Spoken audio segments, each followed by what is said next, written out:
Welcome back to another episode of the Cherish Each Moment podcast.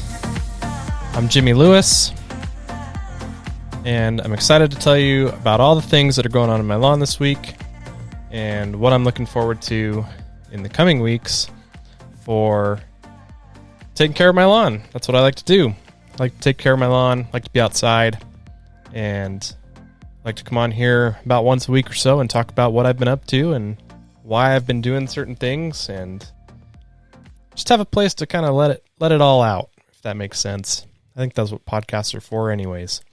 And I've been having a lot of fun doing this one. I hope if you're not already following the podcast or subscribed that you will consider doing that. And stay in touch. Keep up with what's going on around here. I think it's kind of fun.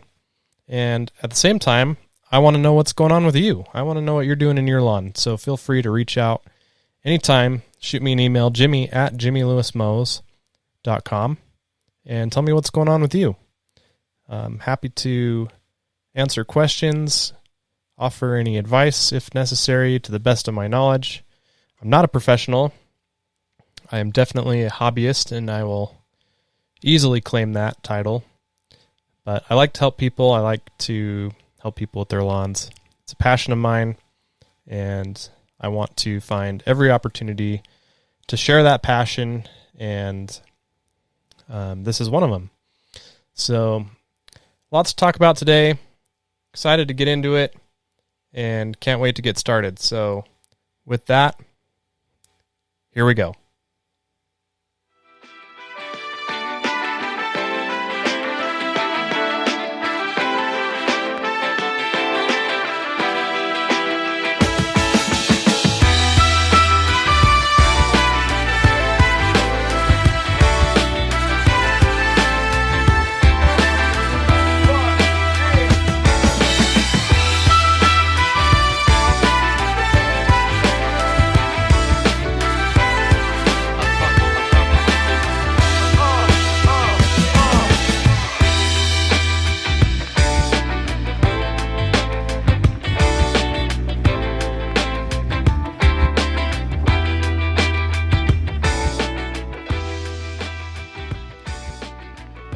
So this past week was a little different. New things are happening, and just kind of keeping up with things for the most part, really.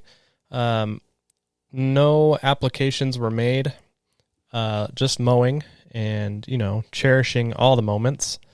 Now that fertilizer has been put down and it's taking full effect, and the grass is just about all the way green. I'd say we're about 90% there. A couple spots in the backyard that are still filling in.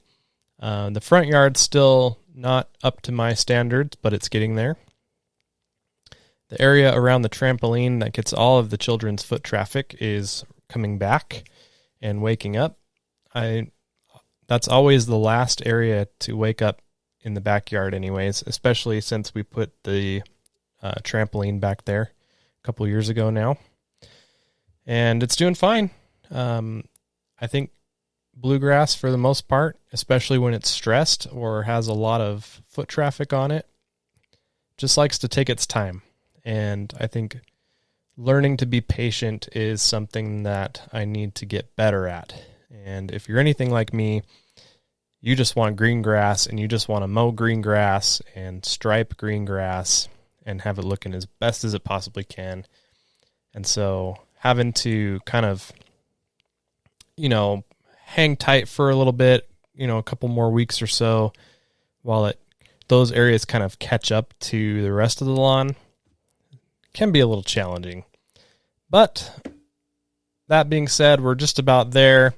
I am planning on putting a stripe pattern in the lawn this weekend. I'm not sure exactly what I'm going to do yet. I'm starting to think about it anyways.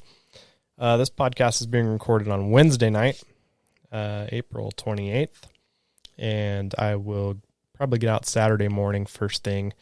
The backyard faces to the east, and the sun kind of comes up and runs along the south side of the house. So around 9 or 10 o'clock, 11 o'clock in the morning is a great time to put north-south stripes in the backyard. So with the sun being to the south, when you stand on the south side of the lawn and face north, you can really see some good stripe patterns that way in my backyard. And that's really a key. If you are wanting to stripe your lawn, obviously you need some kind of a roller. You can use PVC pipe and attach it to your mower frame. You can make them real cheap for like $30. I made a video on that a couple years ago. I used some gravel in mine, but you need something that's going to be towed behind the mower that's going to lay the grass down.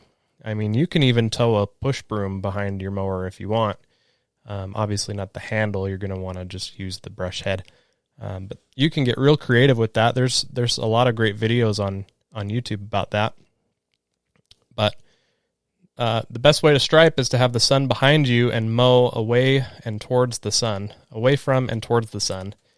And when you mow away from the sun, that's going to create the lighter stripe. And when you mow towards the sun, that's going to give you the dark stripe. And you can be creative with your patterns too. I am going to be bringing back some patterns that I've done in the past, and I'm going to be hopefully trying some new patterns this year too. Should be a lot of fun. I've been messing around on the TikTok. If you're not following me on the TikTok, go for it. I think TikTok is pretty stupid, to be honest. I just think it's silly. You have videos that will hardly get seen, and then all of a sudden you make a dumb video and it has 500,000 views. I don't understand it. It's kind of like YouTube. I don't understand how the algorithm works. It just is what it is. I'm not in it for the views. I'm not in it for the followers. I just love sharing my passion, like I said. But I do plan on making several stripe videos for the TikTok this year, just to kind of play around with that. I think that'll be pretty fun. So something to look forward to. I took my Greensmaster 1600 in for sharpening for the first time since I've owned it, and dropped it off. It'll be a week ago tomorrow. And they told me that it should be ready by midweek this week. And so I was kind of expecting, yesterday, today, or tomorrow. So I'm probably going to give them a call and see if it's ready to be picked up, and then I can go get it. The front yard needs to be mowed. I think it's about an inch average height right now, and I've been setting my height of cut to 3/4 of an inch. I will say that the taller the grass is, the more rich and deeper of a color hue you're going to get out of the grass.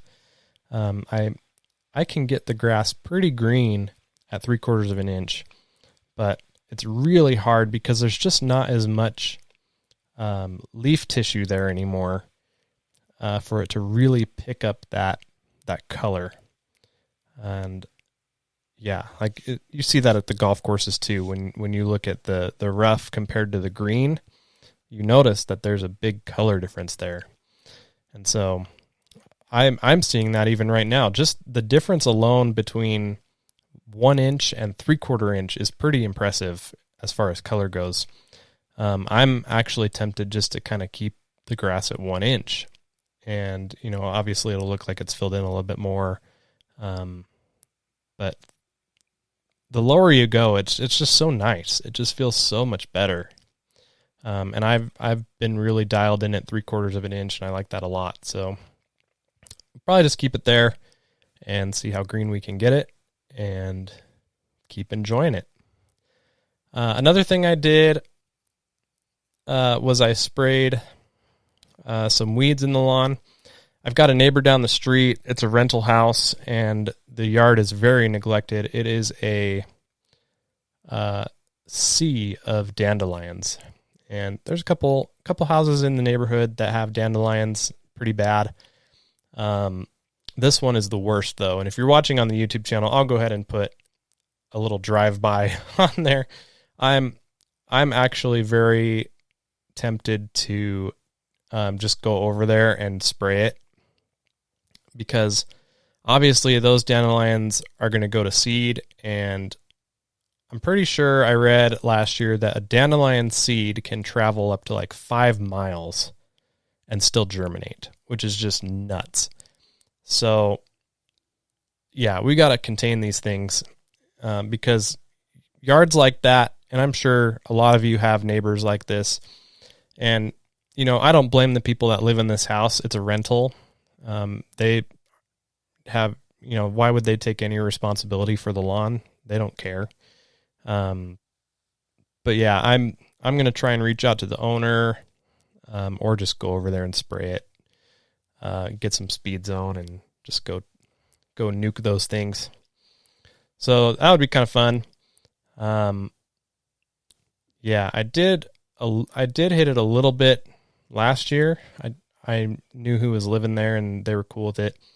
And it did really good.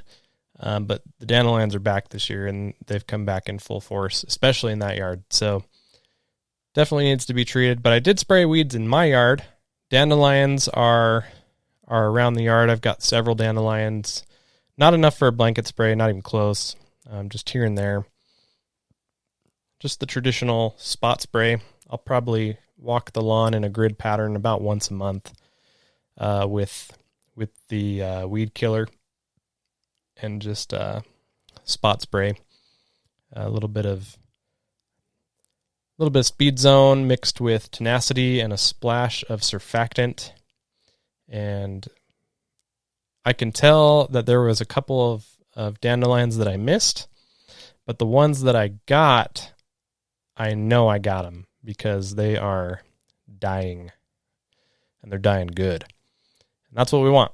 So those will continue to die. They'll break down. They'll get mowed up, and they'll not be a problem anymore. So probably going to have to go over it again in a couple weeks or so. I got to double check the label to see what it says about a second treatment or a follow-up treatment. So definitely planning on that. And yeah, like I said, got dandelion. I had a clover patch that I found, just a small clover patch in the backyard. Some thistle and a couple other broadleaf weeds coming in. But dandelion has always been the most troublesome. Dandelion and thistle. Thistle is more so in the garden beds, and yeah, it can get out of control really easily. Dandelion more so in the grass. Backyard, I've always had clover pop up back there. Never in the front yard. Front yard just gets dandelion. And then really bad news today. I was looking at the garden bed in the front yard of my house that I sprayed glyphosate on last fall. That led to me washing out and killing off a good section of that grass in front of that bed. I was walking over there this afternoon, kind of looking around, and I believe it's Johnson grass. I'm pretty sure it's Johnson grass that was invading. It's starting to come back, and so I'm going to have to figure out a way to get it under control really quick because it spreads really, really fast. It grows rhizominously, so the roots are underneath the soil, and it spreads really fast. And if you pull it, you aggravate it, and it spreads even faster, and it's just a nightmare. So got to get it under control. I think I'm going to go for that foam applicator. I think I saw it on GCI's website.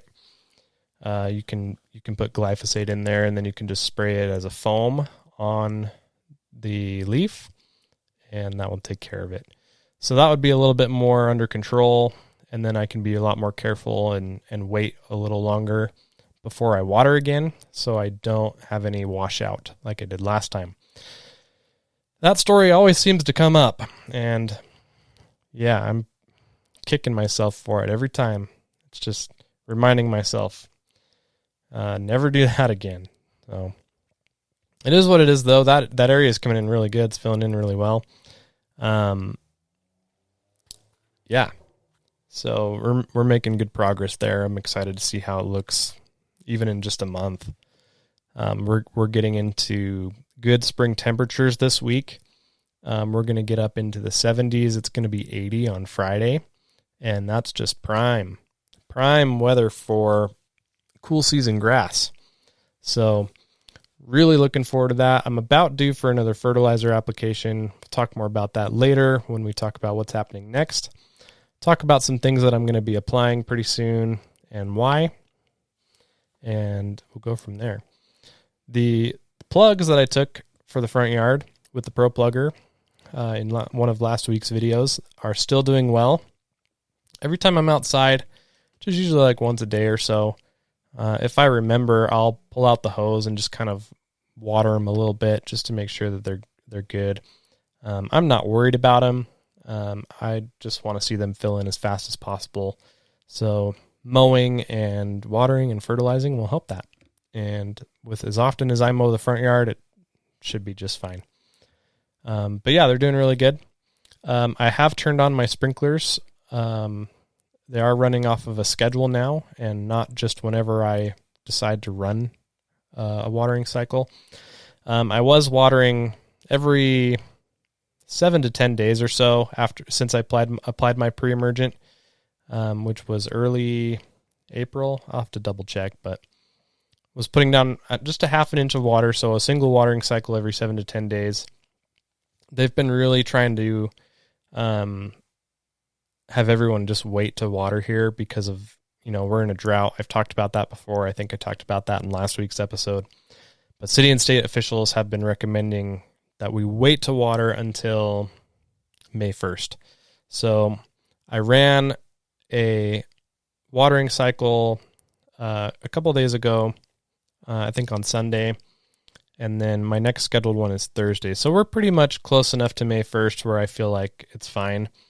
And we can get into full watering now. I have seen a couple areas that have already started to show signs of heat stress in the front yard. Along the north side of the front yard, there were a couple of patches where if you stand, so later in the day as the sun's starting to go down, if you stand looking towards the sun with all of the grass in front of you and the sun off in front of you in the distance, you'll be able to see really, really well, really well, especially if you have sunglasses that are polarized. You can see those heat-stressed spots really nicely. So I saw those, and I pulled the hose out and just kind of spot watered them really good. I feel like spot watering areas is a good way to conserve water rather than watering, the entire zone. So pulled out the hose, spot watered a little bit. There's a couple areas in the backyard too that were showing a little bit of heat stress. So got some water on there. And I figure we're close enough to May 1st now. I can start watering full time and we'll be good. So I'll keep an eye on those areas too going forward. And if there's still a little bit of hand watering needed, then we can do that. And one of the products I'm going to be applying should help with opening up the soil, and obviously we're going to continue pushing roots and all those good things. Speaking of watering, I did do a video that went out yesterday, about watering and how to properly water the lawn and to figure out how long you need to run your sprinklers to get a good full watering. And I hope that you've had a chance to check that out. If you haven't, please go over to my YouTube channel, youtube.com/JimmyLewisMows. Check out that video. I think it came out pretty good. The first 20 seconds are my favorite part, and if you watch the video, you'll see why. But I think it's a pretty helpful video. I hope that it helps a lot of people. I get asked all the time by friends and coworkers how long they should water their lawn. And as I mentioned in the video, there's only one way to answer that, and it's however long it takes you to get a half an inch of water. There's so many different variables, from what kind of sprinklers you have to what radius they're set to. If you have rotary heads, do you have traditional pop-up spray heads? Do you have MP rotator heads? there's different flow rates between those. So you really just got to kind of take the time and figure it out. Put some cans out in the yard, or some, the little plastic collector measuring cups that have the spikes on the bottom. However you want to do it, but you just got to kind of figure out how long it takes to get that 1/2 inch for each zone, and then you can adjust your watering schedule on your sprinkler controller to meet those requirements and those needs. So that's pretty much what that video is about. That's the synopsis anyways. I also worked on another video about the new Flowzone 2.5 sprayer. Those of you that have been watching my videos know that Flowzone is a partner of my channel. I've been working with them. This will be my 2nd season with them. They've been super helpful for me and really, really nice and really good support. They make great products too. They sent me their new 2.5 sprayer, and it is really, really nice. I think that they really upgraded the right things on the sprayer. I don't want to really give anything away because I go over all of these things in the video, but the changes that they made and the updates that they made to it were spot on, and I really think that they got the sprayer to a state where it really meets all the needs for the user and makes it more comfortable and more easy to use.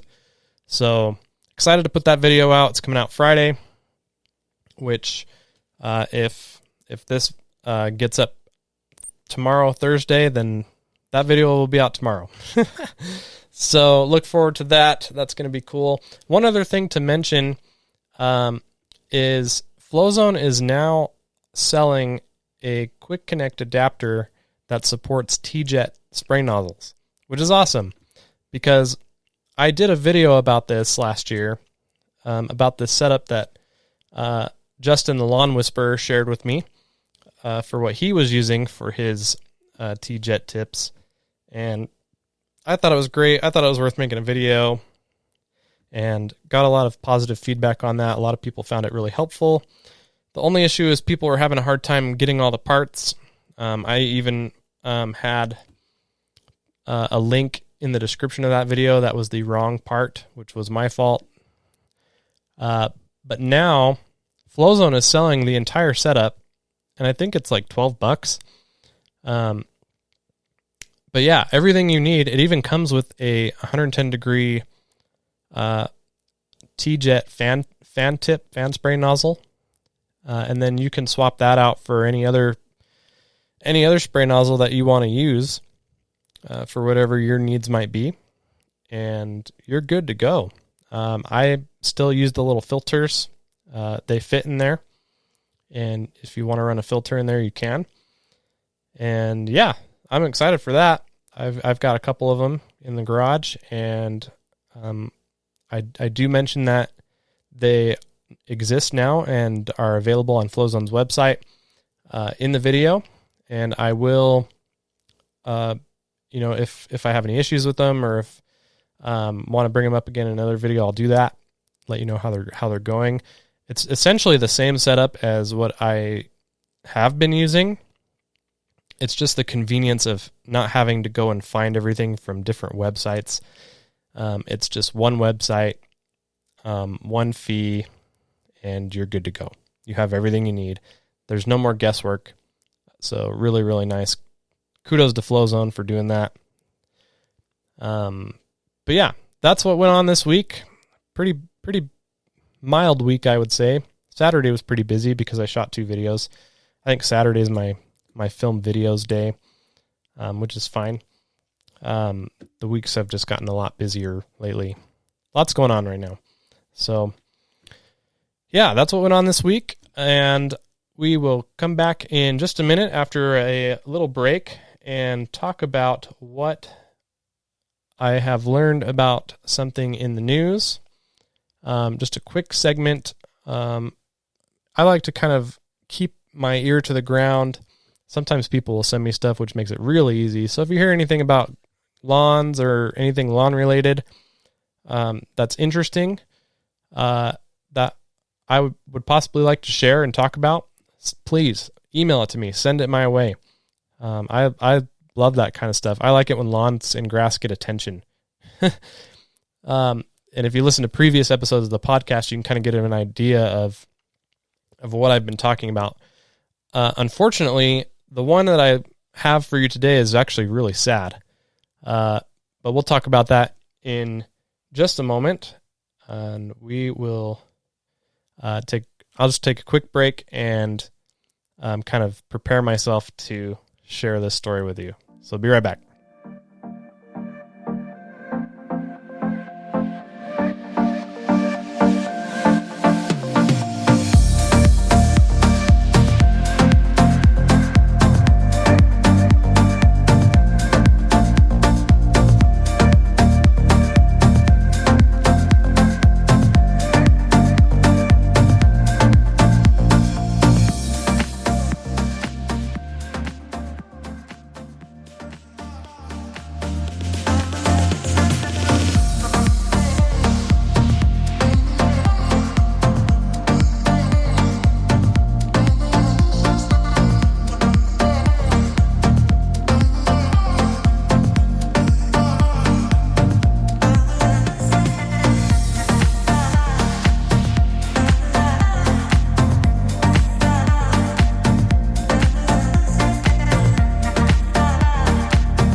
All right.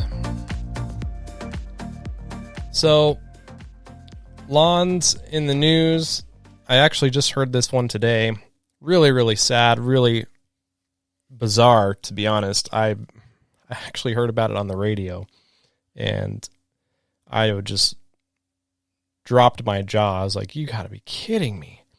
And yeah, let me explain. I had to come, once I got in the house, I got online and looked up the story. What happened was there was a 70-year-old man in Texas, and he was mowing his lawn when all of a sudden he was suddenly attacked by a swarm of bees. And it was just awful. And the worst part is his wife wasn't even home when it happened. She was out at the grocery store shopping. And when she got home, she found her husband outside, and he was just screaming and covered in bees. She said you couldn't even see his back and his whole head. He was just covered. So sad. She was even stung and had to be taken to the hospital to be treated. Her husband, very sadly, ended up going into cardiac arrest and passed away. So sad. I couldn't believe this.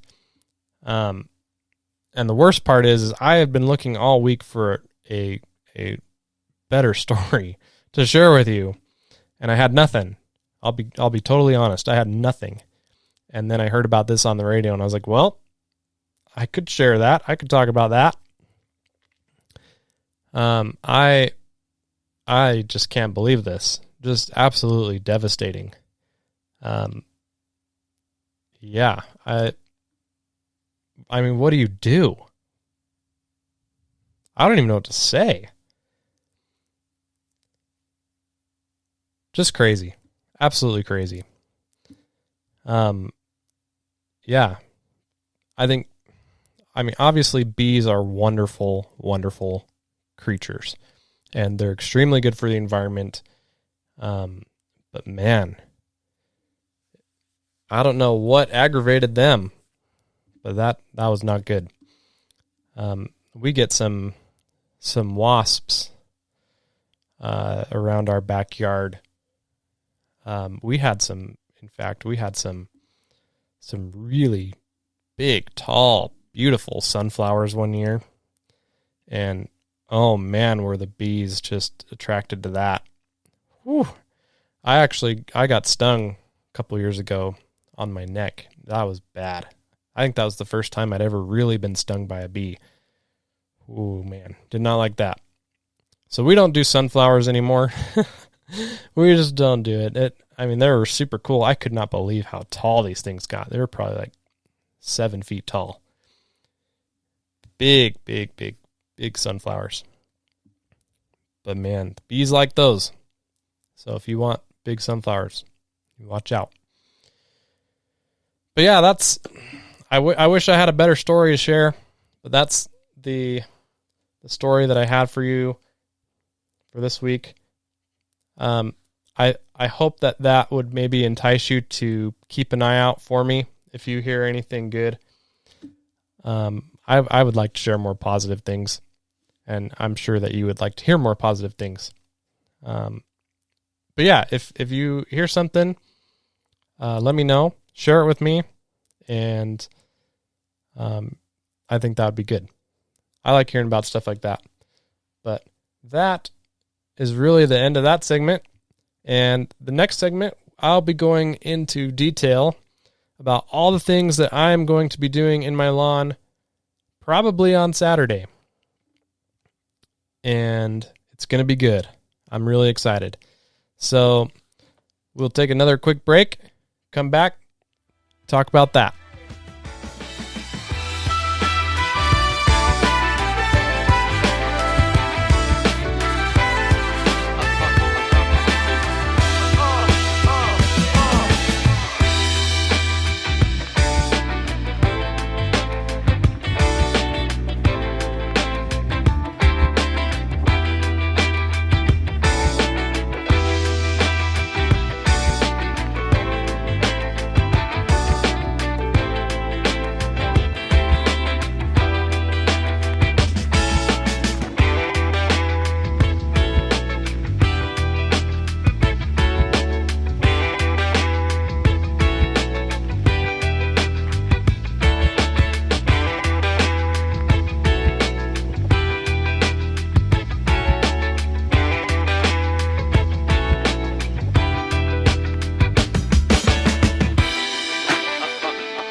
All right, time to talk about what's coming up.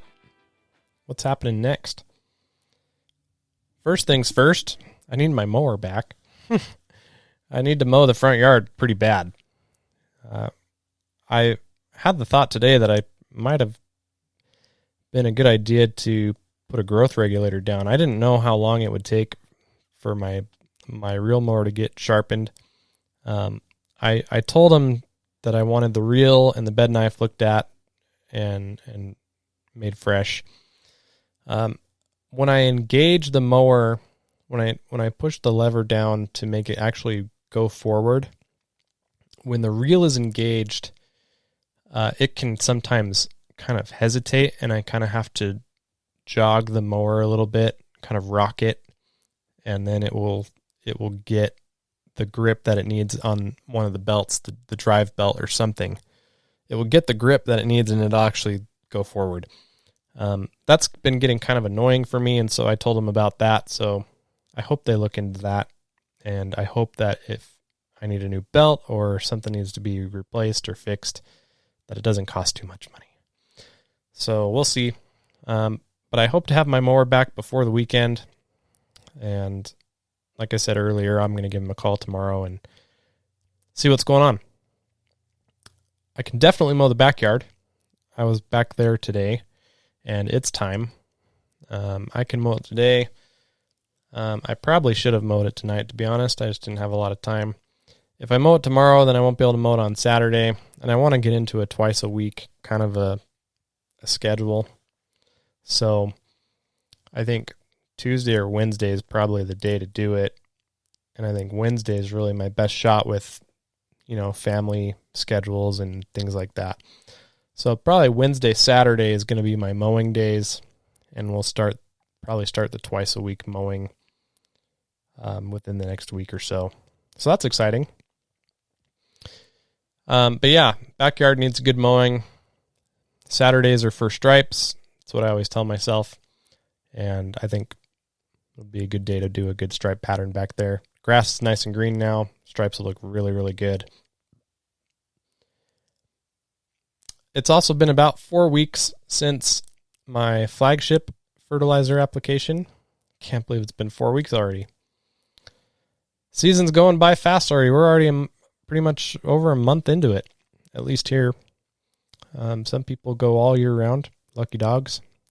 I actually kind of like the break over the winter. Yeah, it does get old pretty quick, but being able to take time off from working in the lawn and really working on videos, it's kind of nice to have a break and focus on some things that are more behind the scenes and be able to spend a little more time with family.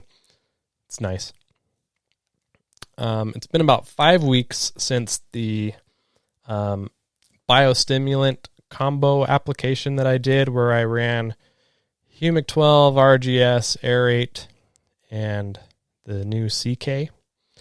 I want to run that same combo again, and the only thing that I might consider changing is, instead of doing a Humic 12, I might substitute Enviroplex for that. If you're not familiar with Enviroplex, that is the 22% humic acid product from Ecologel. Though that's the same company that makes Hydrotane. So might substitute that in there, get a little bit more humic acid down into the soil. It's not going to hurt anything. It's only going to make things better. So considering that, might do that. It's about time to apply fertilizer again. I'm gonna be applying Stress Blend from Yard Mastery. That's the 7020, and I am gonna put that down at bag rate, so 3 pounds per thousand. That's gonna give me over a half pound of potassium, so that'll be like 0.6 pounds of potassium, which will be good. I actually need to take some time and write down and keep track of how much potassium I'm applying to the lawn this year, because if you remember from my conversation with John Perry, he suggested around 4 to 5 pounds of potassium this year. And that should hopefully move the needle for me on my soil test. So best way to do that is throw it down. So got some Stress Blend on the way from Yard Mastery. Hopefully it's here before Saturday. And I want to also supplement that with some Propete. I've got some 10010 in the garage from Propete. I've got a 50-pound bag of it. And if I put that down, I can get a bit more potassium as well. 5 pounds per thousand, I can get another half pound. So we'll see there. I love Propete. Propete has not yet seen the backyard, and I think the backyard really, really needs Propete. I think it needs a lot more organic material back there, and with Propete having that peat moss base to it, I think that would be a really good product to put back there. So going to be using Propete this year. Really going to be striving to get that potassium striving to really get that potassium up. So that's the idea there. Another thing I need to do, and this is probably one of the things I don't look forward to every year, is going through and cleaning up the drip lines in all the garden beds around the yard. The kids play around them and break them. The sun gets to them and they'll break on their own. And sometimes the little goof plugs that you use to plug up any holes you don't need anymore, sometimes those just decide they want to pop out. and you got to fix that. So I already know that there's probably a good couple hours of work there, and yeah, that's going to stink. Not looking forward to that. I've still got some weeds in some of the beds in the backyard to finish up too. I just haven't had time to get back there and get it. So that's what Saturdays are for, I think. But yeah, that's really what's going on. I already mentioned the bed in the front yard that's getting that Johnson grass again. I gotta treat that. Probably be ordering that foam applicator here pretty soon. I think that would be the best bet for me, at least the most safe and conservative way to get the glyphosate on those spots. So yeah, that's pretty much it. That's what I'm looking at right now. Got a few more things in the works. Got some cool products to show you on the channel coming down the pipe here, and excited to get back after it. I'm excited to mow my front yard with a freshly sharpened reel and bed knife. That will be a good experience. I hope that the difference is noticeable, and I'm sure it will be. So, yeah, I think that's going to go ahead and do it for me. Thank you for listening, and I hope if you're not already dialed into this podcast by being subscribed and following along, signing up for notifications, all those things, I hope that you will. And like I said before, if you have any questions, any topics that you would like me to discuss on the podcast, any special guests that you would like me to try and have on the show, I'm open to that too. Any suggestions at all, I'll take it. But that's going to go ahead and wrap it up for me tonight. Thank you for listening. Don't forget when you're out there to cherish those moments. See ya.